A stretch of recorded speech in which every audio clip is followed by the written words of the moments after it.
আমরা আসলে কোনো রাজনৈতিক প্ল্যাটফর্ম বা কোনো কিছু থেকে আমরা এখানে উঠে আসিনি। আমরা এখানে আছি দেশের নাগরিক হিসেবে, সাধারণ নাগরিক হিসেবে, যাত্রী হিসেবে। আমরা দশের পক্ষে আসছি, সাধারণ মানুষের পক্ষে এখানে আসছি। আমাদের কোনো রাজনৈতিক কোনো উদ্দেশ্য নাই, কোনো দল বা কারোর হেরোপ করা বা কারোর উপর প্যাটার্ন ক্রিয়েট করার জন্য আমরা এখানে আসিনি। তো আমরা আমাদের অবস্থানটাই আপনাদের কাছে ক্লিয়ার করে দিলাম যে আমাদের কোনো রাজনৈতিক উদ্দেশ্য নাই, আমাদের উদ্দেশ্যটা একদম সৎ এমনকি যৌক্তিক। আর এটা আমাদের ছিল সময়ের দাবি, এটা সময়ের দাবি ছিল, সেই অনুসারে আমরা এখানে আসছি। তো দয়া করে কেউ এটা নিয়ে রাজনৈতিকভাবে কোনো ইস্যুতে নেবেন না, এটাই আমাদের কাছে আকুল আবেদন। তো এখন আপনাদের কিছু বলবে আমাদের কিছু মজুমদার। রাজনীতি করলো আপনাদের দাবিটা যৌক্তিক সময়ের দাবি, এখন এটা কি বলে এবং এটা বাংলাদেশের মানুষের জন্য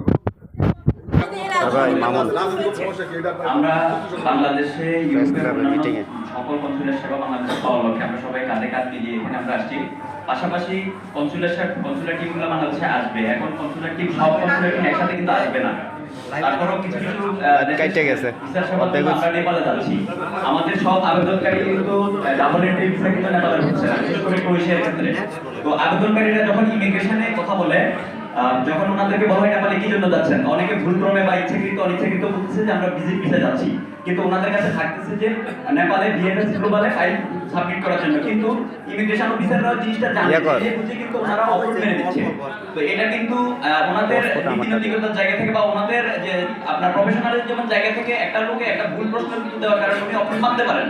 কিন্তু এটাও দেখা উচিত যে ওনার একটা অফলোড মারার কারণে কিন্তু একটা লোকের অ্যাপয়েন্টমেন্ট ডেট মিস হয়ে যাচ্ছে, এবং অ্যাপয়েন্টমেন্ট ডেট মিস হয়ে গেলে পরবর্তীতে আবার রিশিডিউল নিয়ে অ্যাপয়েন্টমেন্ট নিতে অনেকের কিন্তু সমস্যা হয়ে যাচ্ছে। সেজন্য আমার রিকোয়েস্ট থাকবে যে আমরা যেহেতু এই ব্যানারটা নিয়ে আসছি যে ইউরোপের সকল দেশে মিশন বাংলাদেশে চালু করবো, এই দাবিতে আমরা আসছি। পাশাপাশি যেন ইমিগ্রেশন অফিসারদের যেন দৃষ্টিগোচর হয় যে এইভাবে কারণে যেন অফলোডটা মেরে না দেয়। কারণ একটা অফলোড মেরে দিলে আমরা যারা আমার ভাই ব্রাদার যারা ফেস করছে, আমি নিজেও ফেস করছি, আমার আত্মীয়স্বজন ফেস করছে, অ্যাপয়েন্টমেন্ট ডেট মিস হয়ে যাওয়ার কারণে পরবর্তীতে কিন্তু ভিসা জটিলতা হয়ে যাচ্ছে।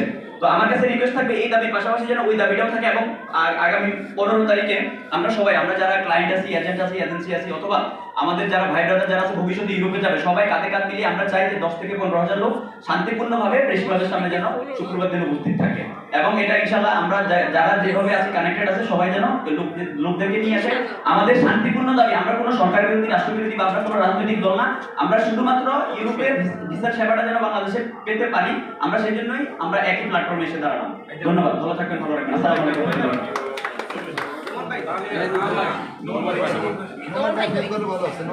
আসসালামু আলাইকুম। আমরা এখানে